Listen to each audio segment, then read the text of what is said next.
या देवी सर्वभूतेषु शक्तिरूपेण संस्था नमः तस्यै नमः तस्यै नमः तस्यै नमो नमः। देवी प्रपन्ना धीरे प्रसीद प्रसीद माता जगतो अखिलस्य प्रसीद विश्वेश्वरी वाही विश्वम तुम ईश्वरी देवी चराचराशय। वो भगवती जो सर्वत्र व्याप्त हैं, वो हर तरफ विचरण कर रही हैं। ये जो सृष्टि की जननी हैं, वो आदि शक्ति माँ भगवती को हम सब बहुत बहुत कोटि सा प्रणाम करते हैं। माँ भगवती आप सबको बहुत खुशहाली दे, यही मेरी शुभकामना है। नवरात्रि की बहुत बहुत हार्दिक शुभकामनाएं आप सभी को, और माँ की कृपा सब पर बनी रहे, यही मेरी शुभकामना है। तो ये जो माँ कात्यायनी हैं, ये क्यों इनको कात्यायनी माता कहा जाता है, इस पे सर्वप्रथम हम लोग बात करते हैं। क्योंकि हमारे नवरात्रि के जो 9 दिन होते हैं, 9 रात्रि और दिन का उपासक, जो 9 दिन के जो उपासक होते हैं, तो इनमें ये छठे दिन माता कात्यायनी की आराधना करने का विधान है। कहते हैं कि माँ कात्यायनी माँ, तो वैसे यहाँ एक चीज़ आप लोगों को क्लियर कर दूं कि ये जो मूल में है वो एक ही माँ है, क्योंकि मूल में मात्र एक है। उस माँ के, उस आदि शक्ति के स्वरूप अनेक हैं, और उसी अनेक जो स्वरूप है उसी में हम लोग माँ की आराधना करते हैं, पूजा जप तप करते हैं। जो मूर्ख लोग हैं उनके दिमाग में बातें भी चलती हैं कि इतनी देवी कैसे, तो उन मूर्खों के बात में नहीं जाना है। हमें अपने शास्त्र का विधिवत अध्ययन करना चाहिए यदि कोई जानकारी चाहिए, नहीं तो श्रवण करना चाहिए। क्योंकि माँ सिर्फ एक है, माँ मूल में एक है। माँ ने समय समय पर अपने स्वरूप को ही अपने ही अंदर से निकाला। जैसी जैसी जीव को ज़रूरत पड़ी, देवताओं को ज़रूरत पड़ी, सृष्टि के लिए जब जब उनकी जो जैसी ज़रूरत पड़ी, वैसे माँ ने अपने आप को, अपने स्वरूप को बदला।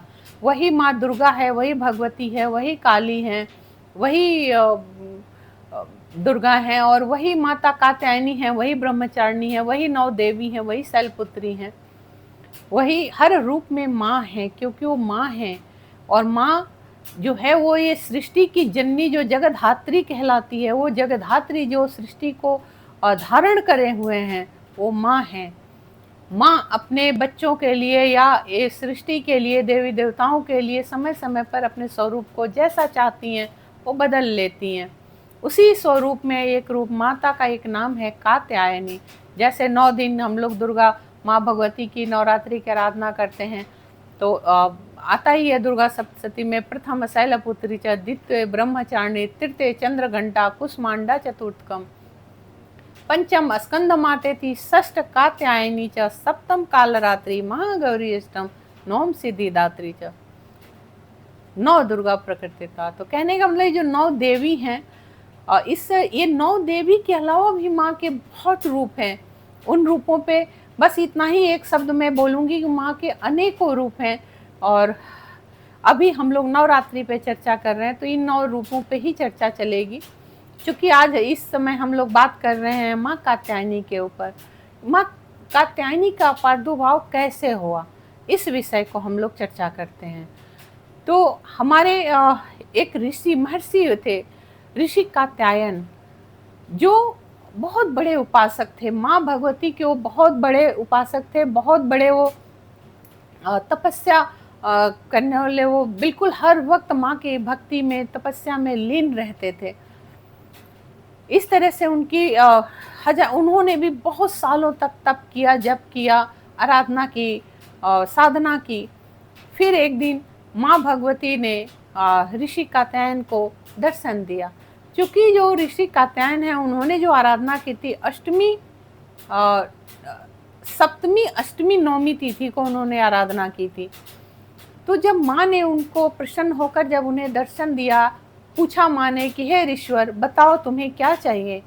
उस समय ऋषि कात्यायन ने माँ से प्रार्थना किया कि हे माँ, आप महिषासुर का आपने वध किया है, तीनों लोगों को दानवों के अत्याचारों से माता आपने मुक्त किया है।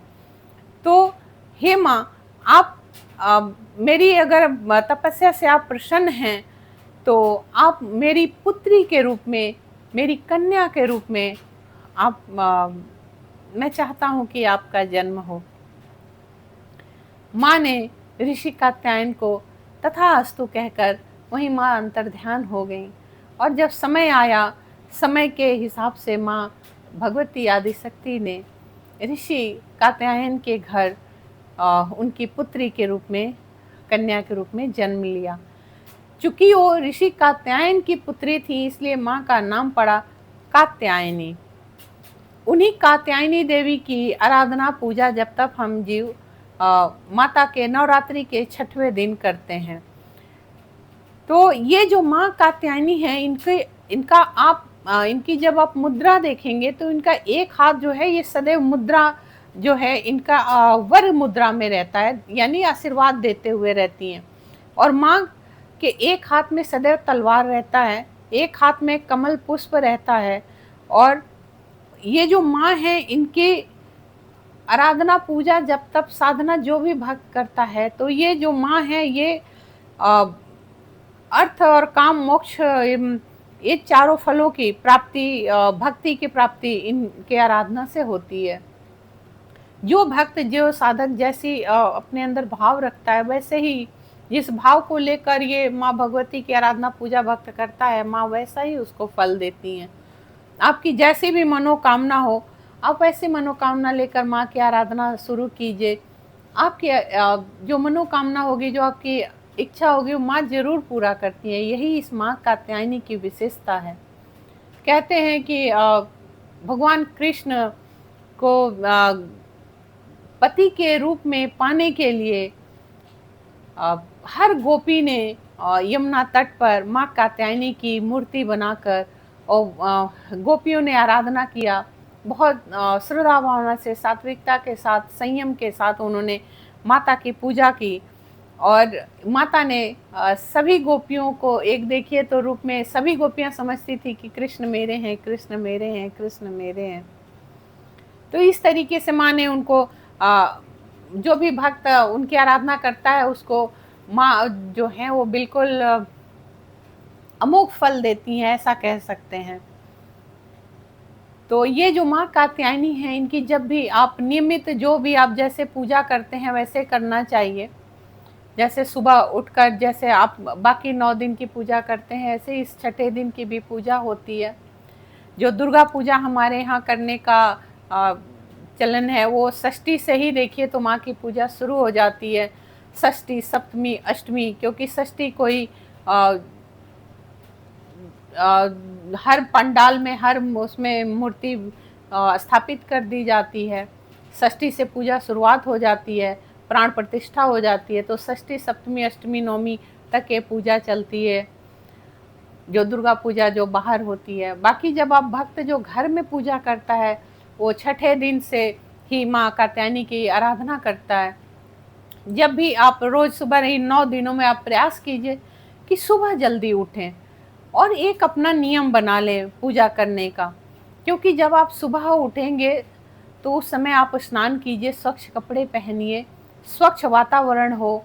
जैसे आपने यदि कलश बिठाया है, चौकी रखी है, यदि आपने जौ की खेतरी बीजी है, तो आप सर्वप्रथम स्नान करने के बाद जो आपने एक दिन पहले जो भी फूल पत्तियां जो कुछ भी चढ़ाया है, उसे आप हटा दें।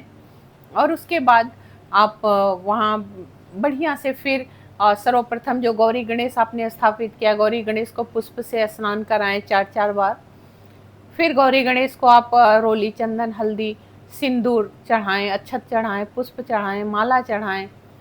उसके बाद आप कलश की पूजा करें और कलश को भी 4 बार स्नान कराएं। फिर उनको भी सब कुछ रोली, चंदन, टीका लगाएं, पुष्प चढ़ाएं, फूल माला चढ़ाएं। उसके बाद लेकिन सर्वप्रथम पूजा करने से पहले कोई भी भक्त तो सर्वप्रथम दीपक जलाएं, धूप बत्ती जलाएं, उसके बाद ही पूजा शुरुआत करें। फिर आप माँ की पूजा करें, माँ को भी वैसे ही 4 बार पुष्प से स्नान कराएं और उसके बाद माँ को भी टीका करें, सिंदूर लगाएं और रोली लगाएं, सब कुछ अपना माँ को अच्छे से आप पूजा पाठ माँ की करें, पुष्प माला चढ़ाएं, फूल पुष्प उनको जो भी भोग है, भोग आपके यथाशक्ति जो भी आप वो माँ को अर्पण करें। और फिर यदि आप पाठ करते हैं, दुर्गा सप्तशती पढ़ते हैं तो वो पढ़ें। नहीं पढ़ते हैं तो जैसा मैंने अपने हर वीडियो में बोला है कि माँ का ध्यान करें। यदि आप पूरी सप्तशती नहीं पढ़ सकते, कुछ भी पढ़ लें, आप दुर्गा सप्तश्लोकी पढ़ लें, अर्गला पढ़ लें, कवच पढ़ लें, दुर्गा सहस्त्र नाम पढ़ लें, या दुर्गा के 32 नाम है वो पढ़ लें। बहुत विशेष आपकी कोई मनोकामना है तो 9 दिन का एक संकल्प लेकर आप सिद्धि कुंजिका पढ़ सकते हैं मनोकामना के लिए। आप इस तरीके, माँ के संपुट मंत्र भी लास्ट में दिए हैं, बाकी दुर्गा सप्तशती 13 अध्याय का है, तो जो भी आप अपनी स्वेच्छा से पढ़ना चाहें पढ़ें। और माँ की अच्छे से, कुछ नहीं आप कर सकते, कोई पाठ नहीं कर सकते तो आप माता का अच्छे से ध्यान करें, माँ के चरणों में कुछ पल बैठें, घी का दीपक जला के पूजा पाठ करके आप बैठें और फिर माँ से प्रार्थना करें कि माँ आपको जो भी आपकी मनोकामना हो, जो माँ के प्रति आपकी श्रद्धा भावना हो, वो माँ से कहें। बिल्कुल ऐसे बात करें जैसे आपके सामने आपकी घर के आपकी माँ बैठी हो या कोई बैठा हो, आप उससे बात करें। आप ये भाव लेकर माँ से पूजा ध्यान के समय बात करें, जैसे माँ सुन रही हो और आप बात कर रहे हो। क्योंकि ये जो 9 दिन का दिन है, ये मामूली दिन नहीं होता है। जो 9 दिन है ये तपस्या और भक्ति का दिन है, और इन 9 दिनों में बहुत पॉजिटिव वाइब्रेशन रहता है। हर तरफ माँ की जो ऊर्जा है वो विचरण करती है, हर तरफ माँ की ऊर्जा रहती है। उस ऊर्जा में आप गोते लगाएं। आप प्रयास करें कि ज़्यादा से ज़्यादा समय आप समय निकाल कर ही किसी तरह से इन 9 दिनों में माँ के साथ बैठें। कुछ भी न करें तो हम अपने भाव को माँ के सामने, माँ के चरणों में व्यक्त करें, पूरे समर्पण के साथ, पूरी लगन के साथ आप में के माँ के चरणों में अपनी बात को रखें। माँ की जब भी आप पूजा करें, यदि आप बोल सकते हैं तो माँ का मंत्र आप बोलें, ओम कात्यायने नमः। बहुत सरल मंत्र मैं बता रही हूँ, ओम कात्यायने नमः, या आप बोल सकते हैं ओम कात्यायनी देव्ये नमः, या ओम ह्रीं कात्यायनी देव्ये नमः। इस मंत्र को बोलकर भी आप माँ की पूजा कर सकते हैं। क्योंकि माँ का जो रंग है, माँ कात्यायनी का रंग भी माँ ब्रह्मचारिणी की तरह ही पीला रंग है। तो जब भी आप माँ कात्यायनी की पूजा करें, आप प्रयास करें कि इस दिन में आप पीले रंग का वस्त्र धारण करें, और प्रयास करें कि एक पीली चुनरी भी इस दिन माँ को ओढ़ा दें, जैसे या जिस तरह ब्रह्मचारिणी माता के दूसरे दिन यदि आपने ओढ़ाया, तो उसी तरह से माँ कात्यायनी को भी आप पीले रंग की चुनरी ओढ़ा दें उस दिन। नहीं तो आप लाल चुनरी माँ को उड़ा कर रखें, लेकिन आप स्वयं पीला वस्त्र ही धारण करके यदि माँ की आराधना तपस्या करते हैं तो ये बहुत मतलब उत्तम कहा जाता है। तो माँ को नियमित जैसे पूजा की विधि है वैसे ही करते हुए, और आप पीले रंग का वस्त्र पहनकर पूजा करें। जो पीले रंग का वस्त्र है, इसके पीछे भी एक धारणा है कि जब ऋषि कात्यायन ने माँ का इतना ध्यान किया, इतनी आराधना किया, तो उस समय जो माँ का रंग जो था वो बिल्कुल, जब उन्होंने दर्शन दिया तो उनका रंग सोने के समान था, स्वर्ण के समान था। तो इसलिए भी माता को अति प्रिय है पीला रंग माँ कात्यायनी को। और इस दिन आप उनकी दिव्यता और उनकी भव्यता को देखते हुए पीले रंग के पुष्प भी चढ़ाएं उनको। पीले रंग का जो भोग लगाएं, आप प्रयास करें उस दिन कुछ पीले रंग का भोग लगाएं उनको, तो माँ बहुत प्रसन्न होती हैं। कहते हैं इनकी पूजा से जो भी भक्त इनकी जैसी मनोकामना लेकर पूजा करता है उसे वो मनोकामना जरूर पूर्ण करती हैं। अगर किसी की संतान नहीं है, किसी को कोई जॉब कर रहा है, उसको कोई पद चाहिए, कोई प्रमोशन चाहिए, आपकी जो भी आपकी समस्या हो, समस्याएं तो आप स्वयं से समझेंगे कि आपको आपकी क्या मनोकामना है और कैसे करना चाहिए। कोई कुंवारी कन्या है, उसको मनपसंद वर की प्राप्ति चाहिए, यदि किसी की कन्या का विवाह नहीं हो रहा है, उसको भी, वो भी ये व्रत कर सकती है। तो जैसे आपके मनोकामना हो, उस मनोकामना को ध्यान में रखते हुए माँ कात्यायनी की पूजा करनी चाहिए। और जिस तरीके से ब्रज गोपियों ने माँ यमुना के किनारे भगवान कृष्ण को पाने के लिए माँ कात्यायनी की पूजा की, आज भी आप ब्रज में जाएंगे तो देखेंगे कि अधिष्ठात्री देवी माँ कात्यायनी की वहाँ पे माँ वहाँ पे कहते हैं कि स्थापित है, प्रतिष्ठित है। मतलब वहाँ का ये कोई भी पूजा लोग करते हैं, माँ कात्यायनी की पूजा जरूर करते हैं। तो आप लोग जरूर ध्यान रखें, क्योंकि कहते हैं कि माँ सर्वत्र विराजमान है। वो माँ जो है उसके तो वर्णन करना ही हम मनुष्यों के लिए बिल्कुल एक शून्य के समान है, क्योंकि वो माँ है। माँ के वर्णन करने की क्षमता किसमें है। बस यही मेरा प्रयास है, यही मैं आप सबसे कहूँगी कि 9 दिनों में झूठ ना बोलें, किसी का दिल ना दुखाएं। यदि कोई अपराध आपसे हुआ है कहीं, तो उस व्यक्ति से प्रयास करें कि क्षमा मांग लें। और जिस व्यक्ति का आपने दिल दुखाया, उसका भी कर्तव्य बनता है कि यदि आप क्षमा मांगे तो क्षमा कर दे। क्योंकि माँ कात्यायनी हमें यही शिक्षा देती हैं कि जो भक्ति है, जो समर्पण है, तो जो भी भक्त समर्पित भाव से माँ की आराधना करता है, माँ बहुत प्रसन्न होती हैं। जैसी आपके अंदर की भावना होती है वो पूर्ति करती हैं। चूँकि मैंने अपने हर वीडियो में एक चीज़ बताई है कि एक तो नियमित पूजा जो जैसी विधि है वैसे आपको करना ही करना है, और उसी तरह माँ कात्यायनी की भी पूजा आपको विधि पूर्वक ही करनी है। लेकिन यदि आपकी कोई विशेष मनोकामना है, कोई विशेष इच्छा पूर्ति आप करना चाहते हैं, तो आप शाम के समय एक चीज़ और मैं यहाँ क्लियर कर दूँ कि माँ की पूजा के जैसे मैंने कहा कि समय निर्धारित कर लीजिए कि आपको सुबह की पूजा इतने से इतने बीच में करनी है, तो उसी बीच में करिए। 1 घंटे का अंतराल लेकर आप उसके बीच में आप चलिए और 1 घंटे उस बीच में शुरू कीजिए।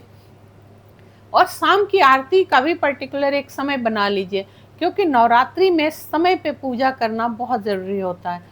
तो शाम को भी आप आरती जैसे नियमित करते हैं वैसे कर सकते हैं। यदि आपकी कोई विशेष मनोकामना हो, इच्छा पूर्ति के लिए हो, तो आप मेरी वीडियो से आपको पता चल जाएगा। फिर भी मैं आपको हर वीडियो में यही बताऊंगी। शाम एक आप मिट्टी का प्याली लीजिए, उसमें एक पान पत्ता लीजिए। पान पत्ते की जो डंडी हो माँ की तरफ रहे, पान पत्ता का जो पॉइंट है वो आपकी अपने तरफ रखिए। उसमें 5 टुकड़ा कपूर का डालिए। 5 टुकड़ा जो कपूर होता है वो हमारे जो 5 तत्व होते हैं उसको बैलेंस करता है। उसको जो भी उसमें कुछ उथल पुथल है तो उसको बैलेंस करने के वजह से ये 5 टुकड़ा कपूर का पहले बार हाथ में लेकर पान पत्ते में डालिए।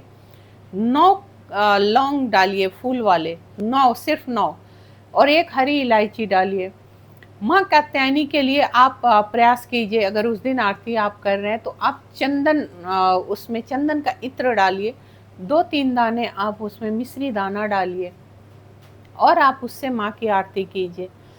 उसके बाद आप कपूर कम पड़े और कपूर डाल सकते हैं, लेकिन पहली दफ़ा आपको 5 ही कपूर के दाने डालने हैं। उसके बाद आप माँ की आरती श्रद्धा भावना से कीजिए। फिर उस आरती को अपने पूरे घर में दिखाइए। उसके बाद आपके घर के जो भी पारिवारिक सदस्य हैं उन सबको आरती दिखाइए और स्वयं भी आरती लीजिए। और माँ से आपकी जो इच्छा पूर्ति है, जो मनोकामना है, उसके लिए आप माँ से भाव पूर्वक माँ से कहिए, अपनी बात को स्पष्ट बोलिए। हे माँ, हमारी ये मनोकामना है, आप हमारी इच्छा पूर्ति करिए।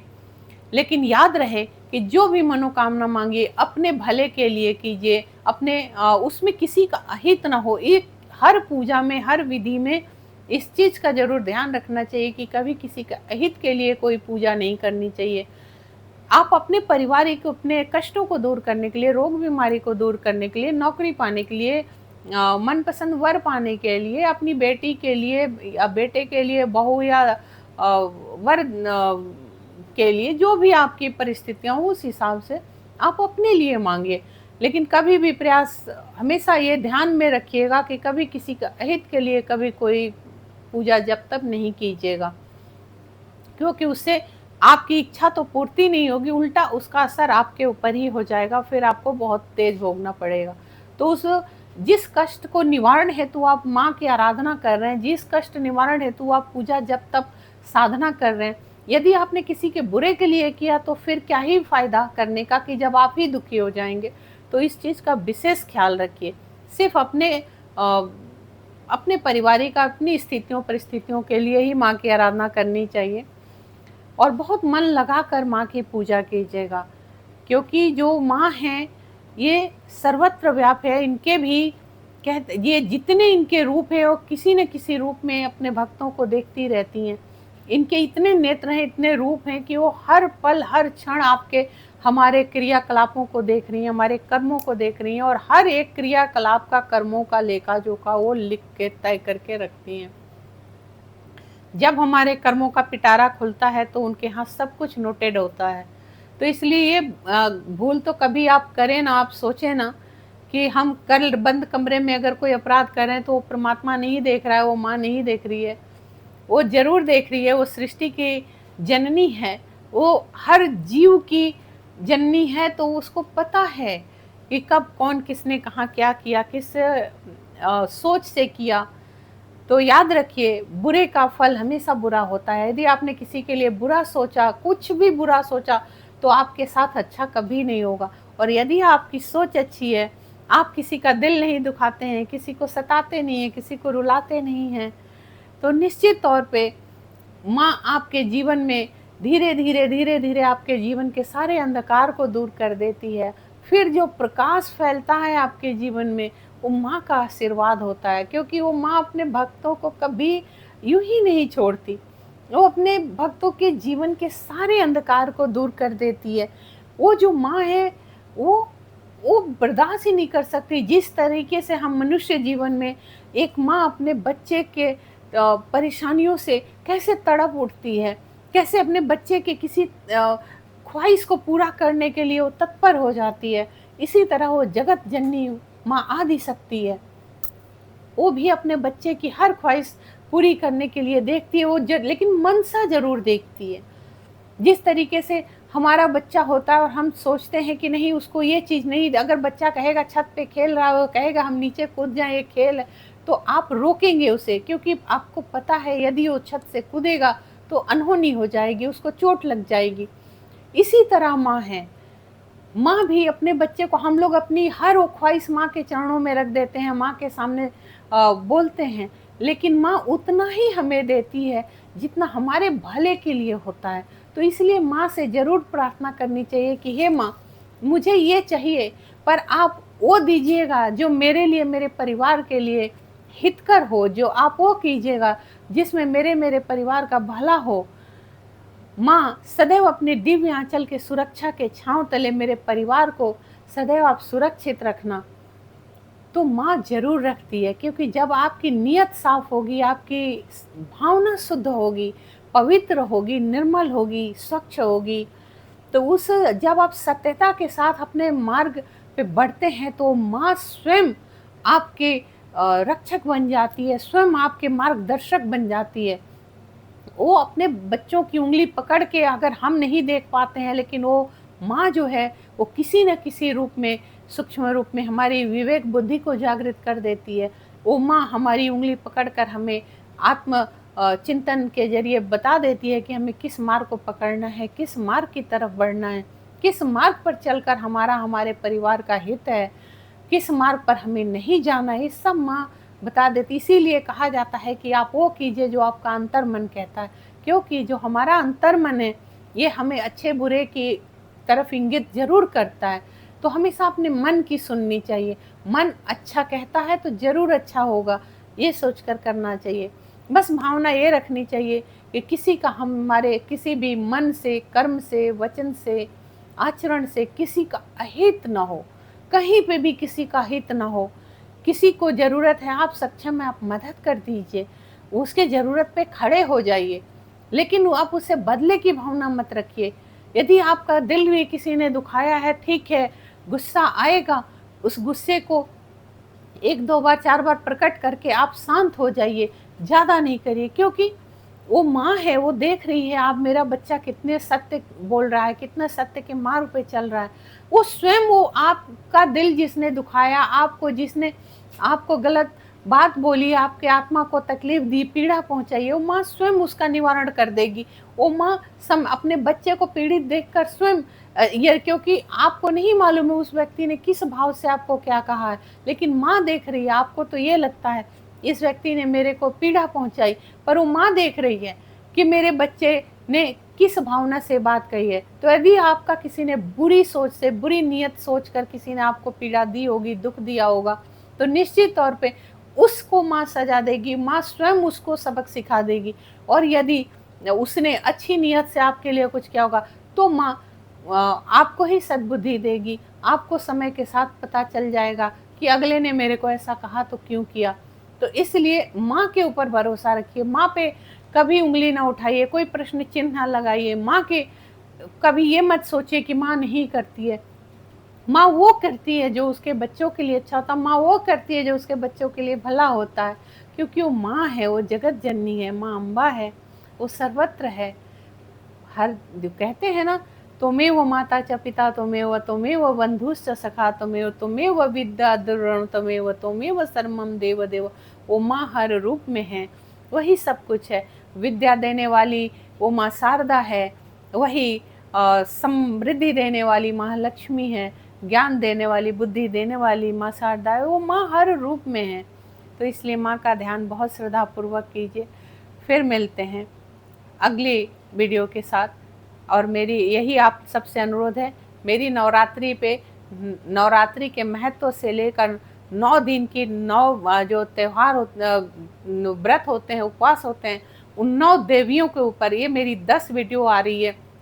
आप हर वीडियो को बहुत ध्यान से देखें, समझें। हर वीडियो में आपको कुछ ऐसा मिलेगा जो बहुत अच्छा लगेगा। आपको एक नई नई जानकारियाँ मिलेगी, जो भी मिलेगा शास्त्रगत चीज़ें मिलेंगी। फिर मिलते हैं। जय माता दी।